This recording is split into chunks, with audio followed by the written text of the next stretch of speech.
अवैध संबंधों के चलते विदा हुई विनीता। परिजन बोले हत्यारा पति बेटी की मौत का भी जिम्मेदार। पुणे में 25 फरवरी को मिले शव का मामला। उदयपुर की रहने वाली थी महिला। लेक सिटी उदयपुर की रहने वाली विनीता जैन का पुणे में 25 फरवरी को मिले शव के मामले में परिजनों ने उसके पति पर हत्या का आरोप लगाते हुए सनसनीखेज खुलासे किए। साथ ही 1 साल पूर्व विनीता जैन की बेटी का जिम्मेदार भी उसके पति हिमांशु जैन को बताया। हिमांशु उदयपुर के सीख कॉलोनी सेक्टर 11 निवासी हैं। 2017 में शादी के बाद से ही दोनों पुणे में नौकरी कर रहे थे। इस बीच 25 फरवरी को विनीता जैन के परिजनों को किसी रिश्तेदार ने घटना की जानकारी दी, जबकि हिमांशु जैन उस वक्त मौके पर ही मौजूद था। आरोप है कि हिमांशु जैन का कई महिलाओं के साथ अवैध संबंध चल रहा था, जिसकी जानकारी विनीता को थी और इसी वजह से दोनों के बीच आए दिन झगड़े होते थे। विनीता के परिजनों का ये भी आरोप है कि हिमांशु ने विनीता की हत्या कर पूरी घटना को आत्महत्या का रूप दे दिया, जबकि मौके पर मिले साक्ष्यों और हिमांशु की हरकतों से प्रतीत होता है कि उसने हत्या कर दी। दीक्षा नाम की एक महिला से चल रहे अफेयर की जानकारी मृतका विनीता ने स्वयं दोनों के परिजनों को बताई थी। हिमांशु ने दीक्षा के साथ अवैध संबंधों को स्वीकार किया था। बाद में हिमांशु और उनके परिजनों ने विनीता के परिजनों को आश्वस्त किया था कि हिमांशु आगे से ऐसी गलती नहीं करेगा। बावजूद इसके हिमांशु अपनी आदतों से बाज नहीं आया और विनीता को मानसिक और शारीरिक रूप से प्रताड़ित करता रहा। झगड़ा होने पर विनीता के साथ मारपीट भी करता था। परिजनों का कहना है कि उनकी बेटी आत्महत्या नहीं कर सकती है, जबकि उसके पास मिली एक चिट्ठी हिमांशु ने ही लिखी है। इसके अलावा विनीता की एक बेटी की 1 साल पूर्व मौत हो गई, इसका जिम्मेदार भी हिमांशु ही है।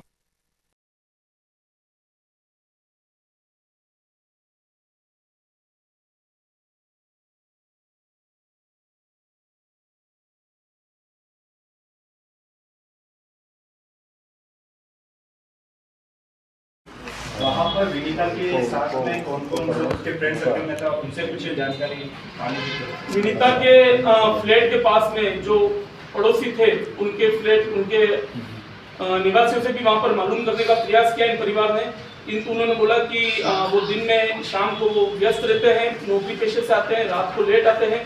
उनको सूचना जरूर दी गई थी चेयरमैन के द्वारा, वहाँ की सोसाइटी के चेयरमैन ने उन्हें सूचित किया था, किंतु वो पुलिस के आने के बाद सूचना दी। ये चारों लोग वहाँ पर मौजूद थे, किंतु फ्लैट के अंदर क्या चल रहा है ये पास वाले फ्लैट को भी मालूम नहीं थे। दीक्षा को जांच के दायरे में लिया क्या? दीक्षा को जांच के दायरे में? बिल्कुल, दीक्षा का नाम भी हमने अब हमारी रिपोर्ट में पेश किया है और पुलिस दीक्षा से पूछताछ करेगी। पुलिस ने हमें बताया कि दीक्षा इस घटना के बाद से ही उसके हिमाचल या नॉर्थ इंडिया साइड में कहीं उसका पैतृक गाँव है, मकान है, वहाँ चली गई थी।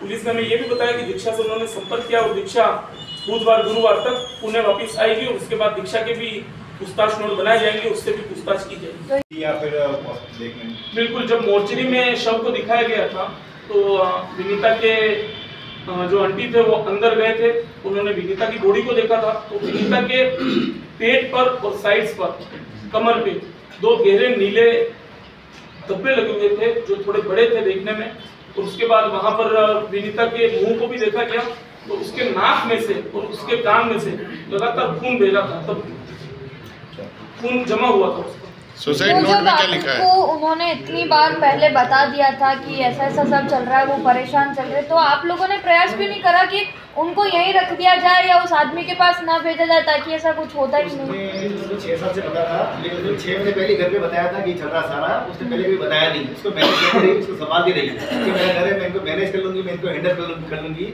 घर की बात बाहर नहीं जाए, हिमांशु की बात खराब नहीं हो, दिनेश जी की बात, ससुराल की बात खराब नहीं हो, इसलिए 6 साल तक वो अंदर ही अंदर मरती रही, उसने बताया नहीं। 6 महीने बाद तो आपको पता चल गया था। उसने अपने पापा को, मम्मी को ये बात बताई यहाँ आने के बाद, लेकिन इन लोगों ने हमसे भी डिस्कस नहीं की।